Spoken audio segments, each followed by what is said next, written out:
In the last video, I covered all of the Great Runes and their effects, and now is when we move on to the Godhood part of the discussion.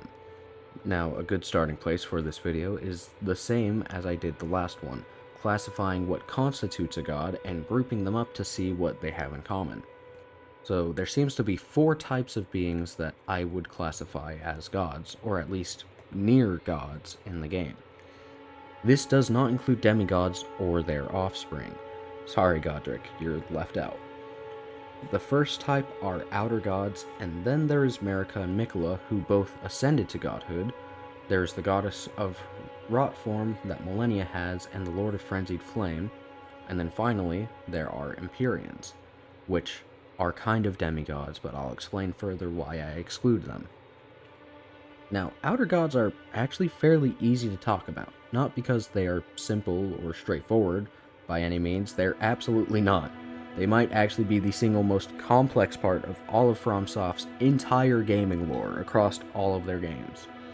Some have powers to potentially span across multiple title series, but all of them have absurdly different powers and strengths and ways that they affect the world. But for the most part, they all have these things in common. They are all extraordinarily powerful, to the point where neither Marika nor Mikola come anywhere close, even at their prime godhood. Also, they aren't from the lands that they are currently inhabiting.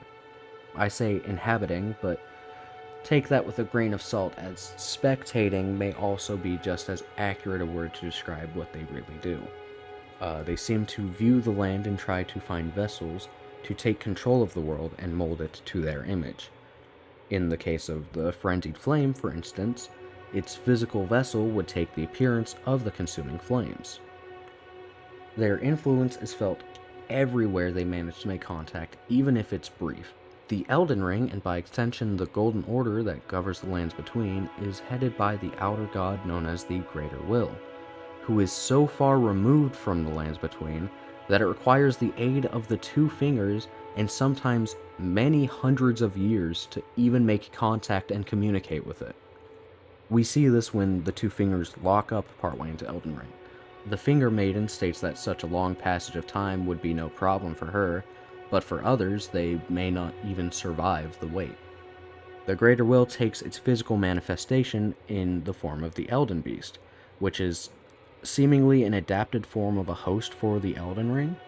Beyond this, not much else could be said, aside from the fact that there's something that makes them divine in nature. What that something is, though, I had no idea, and I had yet to see anything that may have even hinted at it until now. With the DLC and with Night Rain, I think we start to get a clearer picture. First, though, we should categorize the other types of gods. So there are only 2 beings that I will discuss in this grouping, Marika and Mikola.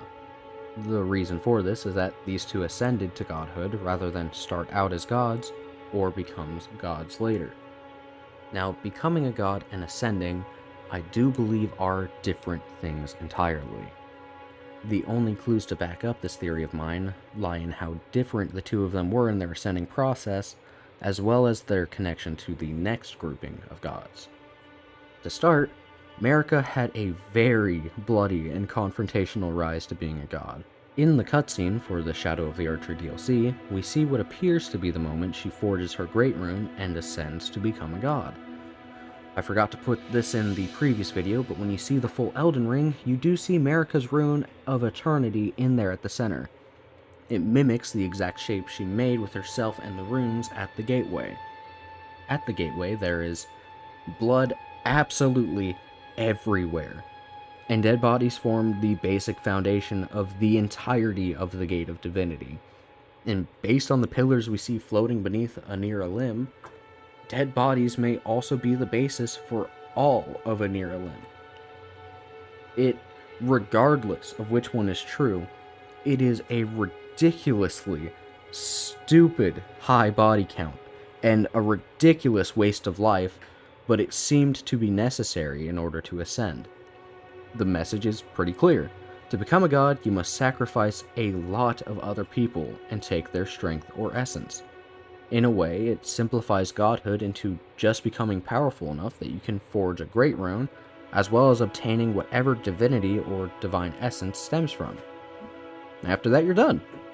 It's all just so simple. Just commit a literal holocaust across an entire realm, ruining the land and destroying all of its inhabitants, and then stack up the bodies together. No big deal, I guess. Were it just for our knowledge of America, it would seem like godhood is straightforward with very little meaning behind it, and would be considered an entirely evil process, frankly. But when you bring in Mikla's ascension, it starts to change everything. Before covering Mikla's methodology, I do want to note St. Trina's dialogue when she asks you to kill Mikla. She says, "A caged divinity is beyond saving." She tells us here, in a way, that there is something definitely more to godhood than just forging great runes and being powerful. Something about becoming divine is irreversible. Mikla's ascension allows us to see just how important divinity, or this divine essence obtained at the gate, really is. Power comes with the territory of being a god, but it would seem you cannot and will not obtain godhood without this divinity part, regardless of your strength. Now, his actual methods for becoming a god are the polar opposite of Marika's. Mikula does order people to be killed, but none of those deaths ever actually seemed necessary for ascension. Rather, they were just political moves to fulfill his wants or to clear the pathway and make ascending easier to reach. What he actually does is he proceeds to perform every kind of self-sacrifice. Littered throughout the Shadow Realm are crosses where he systematically removed parts of his being to purify himself to become a god. He started by sacrificing his entire physical being, and then his emotions and worldly attachments, and then finally he sacrifices his Great Rune, the source of his remaining power, until there was nothing left but an essence or idea of himself that could be ascended. He then proceeds to pass through the gate of divinity and become a god. In this way, I think he becomes more of a pure god than Marika, or, as I'll explain later, I think he comes closer to being an outer god. With the removal of everything else, he becomes a vessel for only this important divine essence to remain. Together, the powers of this classification level of god aren't super straightforward, but Marika in general has strong incantation and faith casting abilities. Mikula has the same, but geared towards affecting people's hearts and minds to control their affections. This classification of god seems to be just a basic standard template compared to the rest. Obtain this divinity stuff that makes you strong and officially a god, then use this power however you wish. You don't necessarily change the land around you, or even have the power to do so if you wanted. You use your power in a very mortal fashion. Just control what you can when you can, and the limiter is your strength after that. This is how we start to see gods and outer gods be differentiated. In comparison to this type of god, outer gods are almost Lovecraftian entities, cosmic horrors whose mere presence changes reality itself if they somehow manage to make contact. Now, this next classification of gods will revolve around Millennia and the Lord of Frenzied Flame. Only Millennia actually has the title of a god in her name, but just hear me out because I think this classification greatly aids our understanding of godhood if the Lord of Frenzied Flame is included. Millennia was afflicted with Scarlet Rot the entirety of her life. However, she only becomes the god of Scarlet Rot after blooming 3 times. The significance of this number is uncertain to me, but we see in-game that it was foretold to be this way, and then we see the end result take place before our eyes, so at least parts of it must be true. When the third and final bloom takes place, we see her transform. She is still hosting rot, but it begins to take its more primal and frankly beautiful form, like the kind of rot we see in the DLC. It is stated that Scarlet Rot wasn't as big a problem before it was suppressed. I see no reason to believe it was satisfied or refused to spread and take over territory. It probably wouldn't have been safe before it was contained, but if nothing else, the rot was a bit less volatile and violent when allowed to bloom uninterrupted. This leads me to believe that what we see is a symbolic acceptance of the rot into herself. By willingly allowing it to bloom a 3rd time, this outer god can fully take its place in the world with Millennia as its host. No longer just infected with the rot, she becomes an extension of the outer god behind the rot and a source of it herself. Moving on to the Lord of Frenzied Flame, we see something almost identical take place. In both Midra's case and the Frenzied Flame ending, we see someone of large status and power allow themselves to become consumed by the flame. Thus, the outer god takes hold and uses their body as a vessel to make contact with the realms. Our player character does so willingly out of a desire to see everything burn. We put up no fight and go so far as to seek out the three fingers to ensure we have the Frenzied Flame spark within us. Now, while I don't think this ending actually occurs canonically, it does show us what would happen if it were to occur this way. Midra, on the other hand, seems to have been chosen prior, with no regard to his decision in the matter. He only becomes the Lord of Frenzied Flame when the ceremonial greatsword holding the flames back is removed by his own hand, thus allowing his corpse to become the full vessel that the flame wanted. The end result is the same. The outer god takes hold, and he is now a god. So a shortened summary of this classification is you can become a god by being the vessel of a greater power, more specifically an outer god. I think this gives us another clue as to what divinity is, as it seems to be largely a part of it as well. So much so that being connected to them automatically classifies you as a god yourself. Before I finish my theory on divinity, however, there is one last classification to go over: Empyreans. Classifying Empyreans at first seems pretty simple. The game tells us almost directly what they are. Empyreans are demigods that were selected as candidates to ascend as gods themselves to potentially be replacements for America, or to be stand-ins for America to control other lands. Now, the only reasons I include this grouping is because I think the nature of how Empyreans show up tell us some more about godhood, but I also had a theory that I wanted to get out there regarding everyone who is classified as Empyrean. This is because I think not everyone who is an Empyrean is actually mentioned to be one in the game. If I'm right, then the actual meaning behind those called Empyreans begins to change entirely, and moves well past what the game initially tells us. First, let's look at who the game tells us are Empyreans: Ronnie, Mikola, and Millennia.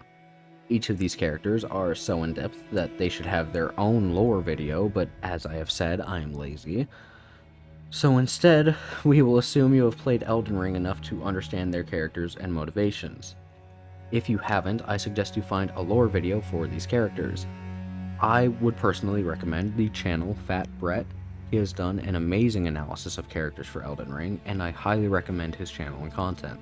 Now for Ronnie, we see that Empyrean means a couple of things happen.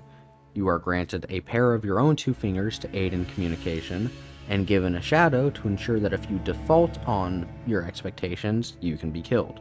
Her shadow is Blide. Now, as an Empyrean, you would also begin as a demigod, which most likely means you have a shred of divinity within you. This is where I think we can separate Empyrean from demigod. Demigods are people born from a bloodline that traces back to gods. Empyreans are demigods that not only have power from their bloodline, but also a bit of that godly essence, divinity. Sort of square is a rectangle, but rectangle isn't a square type of thing going on. Now, Ronnie's character doesn't tell us much else about being an Empyrean, so we should move on to Mikola. Mikola, as well as Millennia, both don't have a pair of fingers, nor do they have shadows that have been given to them, as far as we can tell. This could mean that they either got rid of theirs way sooner, which I find highly unlikely considering an entire unique ceremonial weapon was necessary for Ronnie to do it, or they never received them to begin with. I think that Ronnie was selected as the only real candidate for the Greater Will to choose, as well as she was the only child who started out as blatantly against the Golden Order. Millennia just kind of followed Mikola, and Mikola started out as a Golden Order fundamentalist, so there wouldn't have been much reason to gift them shadows in the first place. Also, as direct children of Marika and Bradagon, unlike Ronnie, they had parents who were a lot more biased and prone to reporting any diversion from the Golden Order.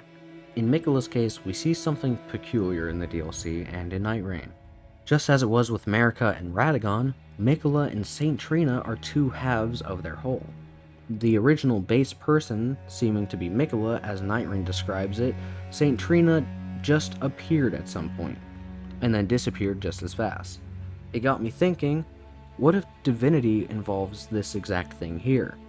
A splitting of ideals into two people to have the more capable one replace the other half of parts with divinity. And I also wondered, did the other Empyreans have this as well? Surprisingly, I think the answer is yes, they did. In this way, Radagon and Marika would kind of be Empyreans as well, before Marika ascended at least. So if we start from this mindset that Empyreans have started this transition to godhood by separating their two inner selves, then that means two key players are missing, the lesser halves of Ronnie and Millennia. But if you look at things from this perspective, I think you can find the exact candidates of those other halves in the game. First off, I will say that I am using base knowledge from FatBrett's evaluation of both Marika, Radagon, and Mikola. If you haven't seen those videos, again, I highly recommend them. But to summarize it as best I can, this trend of two halves seems to separate people into two halves mentally, not just physically. Marika is a spirit tuner, an adept with all kinds of spell casting. She was a priestess of sorts with spirit tuning power before she was ever a god, and her division seemed to split her into her more magic-orientated and godly parts, as well as into Radagon, the more of a champion part who is physically strong and capable without as much magic. Radagon is, to a fault, loyal and courageous. He's a champion through and through. He's almost a paladin in mindset. Whereas Marika was scheming and secretive. She is the one that broke the Elden Ring and betrayed the Golden Order. It's her plans that set the events of Elden Ring into place. Mikola and Saint Trina have something very similar going on. For one thing, they are both separated into male-female counterparts, which I'll expand on more later, but their powers and ideologies are polar opposites. Mikola is scheming and mistrustful. He warps people's hearts to force obedience, even when someone wouldn't normally work with him. He masks his control and hostility as blessings that benefits everyone and pretends to be everyone's ally. All the while, he'll kill and discard whoever he needs to if it means advancing his plans. On the other hand, Saint Trina is a lot gentler. She never once makes any claims about her nature against what we can see. She governs a kind of poison, and she doesn't force her sleep on anyone, and no one is forced to follow her along. But if you willingly imbibe her poison, what you get is peace. It's like a drug, sweet, sound slumber, as peaceful as death for anyone who willingly partakes in it, with dreams of plenty and an actual form of a restful paradise. But only for those who choose it. And even the few tools that can force people to fall asleep are just making an alternate use of her poison that isn't necessarily their main intention. We once again see an ideological split, with the main half taking over to become a god. Now, scouring the game looking for male counterparts to Ronnie and Millennia came up with nothing.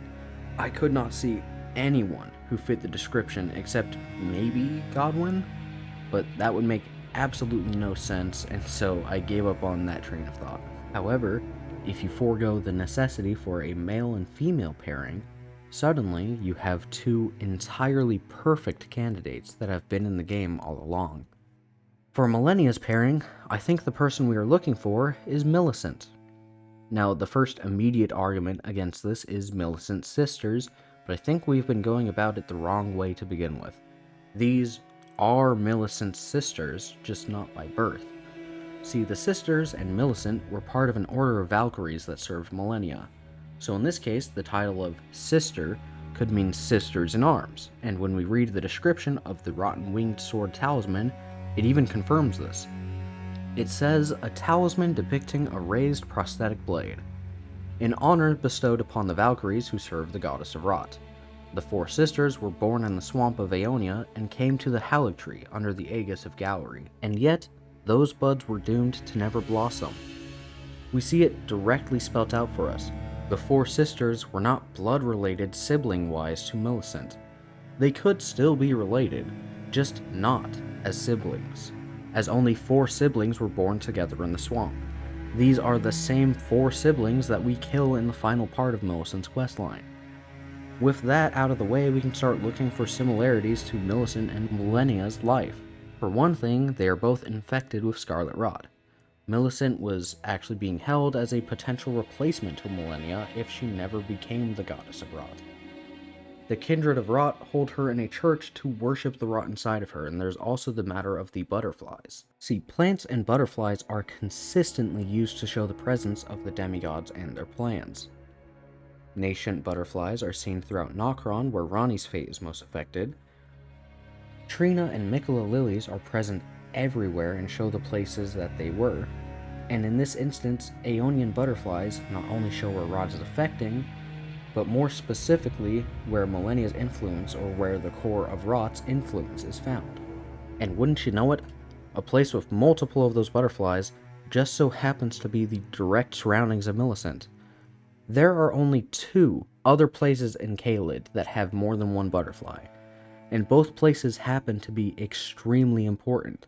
So this random church that just so happens to have a host of rot worth worshipping starts to not seem random at all. Similarities go even further.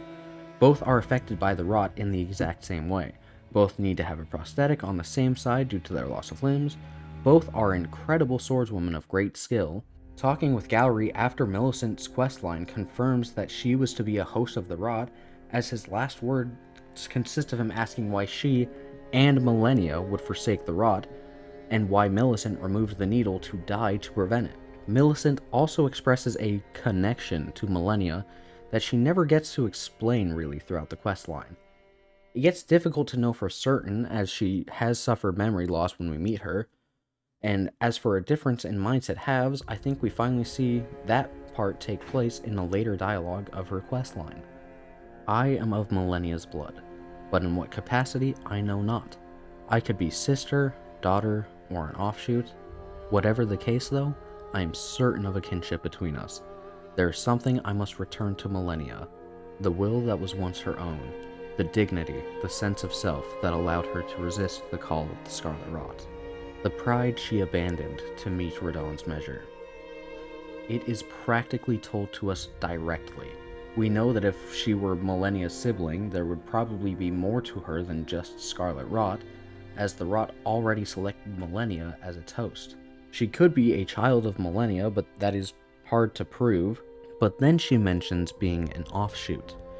It's such a strange and specific word choice, unless offshoot could also mean what we are alluding to with Empyreans. And the mindset I was talking about before? Spelled out in big, bold letters, Millennia is the half with the desperation.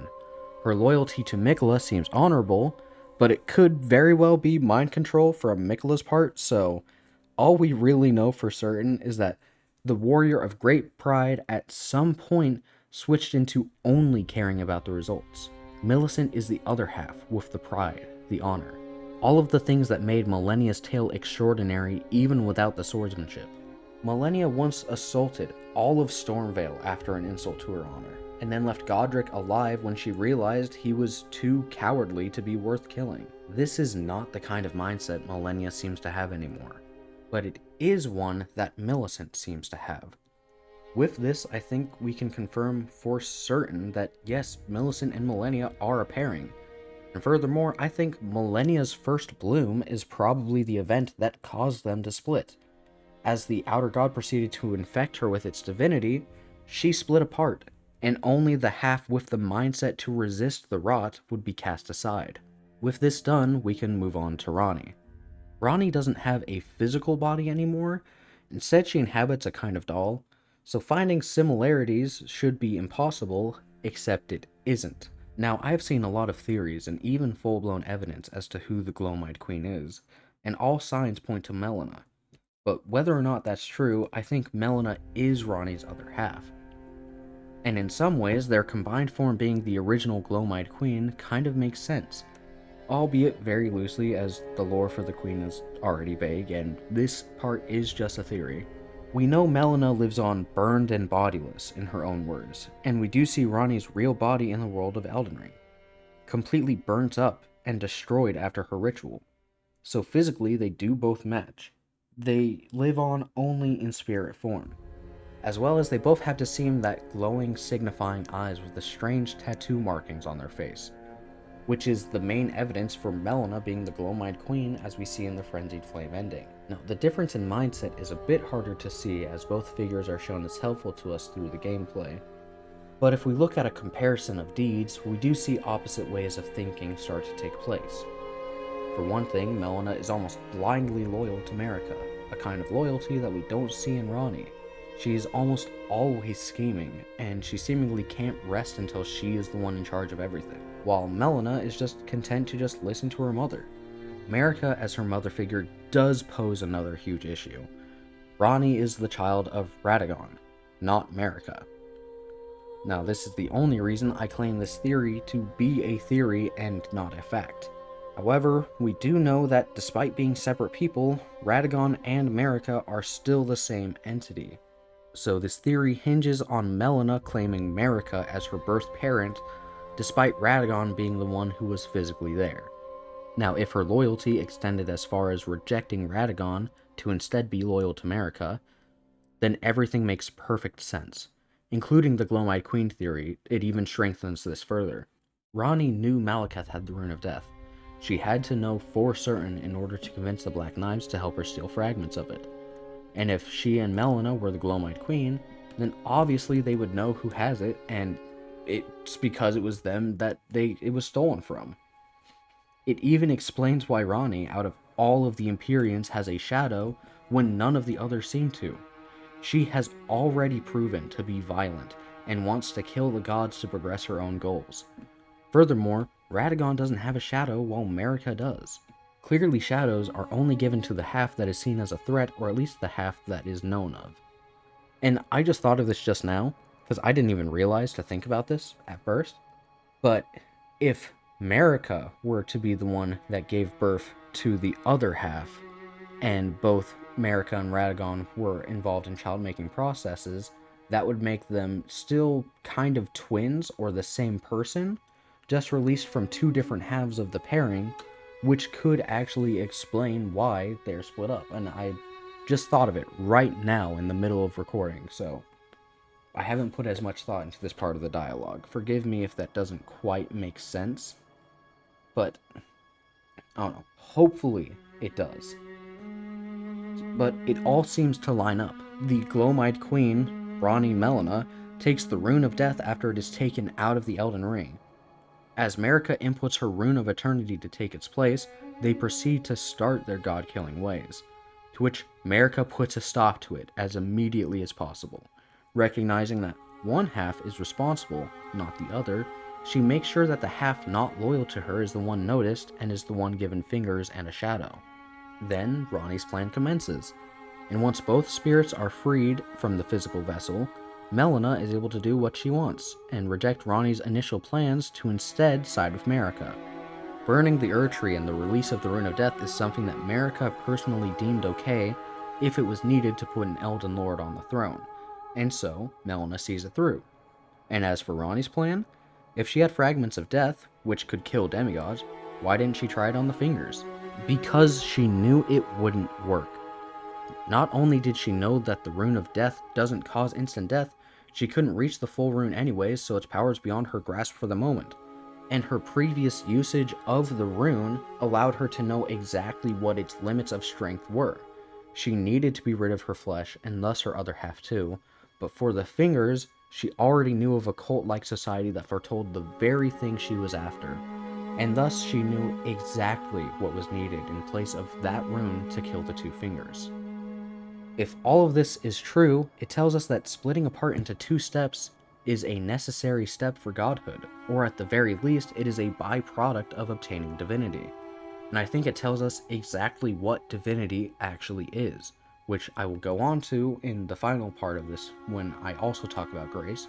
But for now, another abrupt ending until the next part, so I will see you in part 3.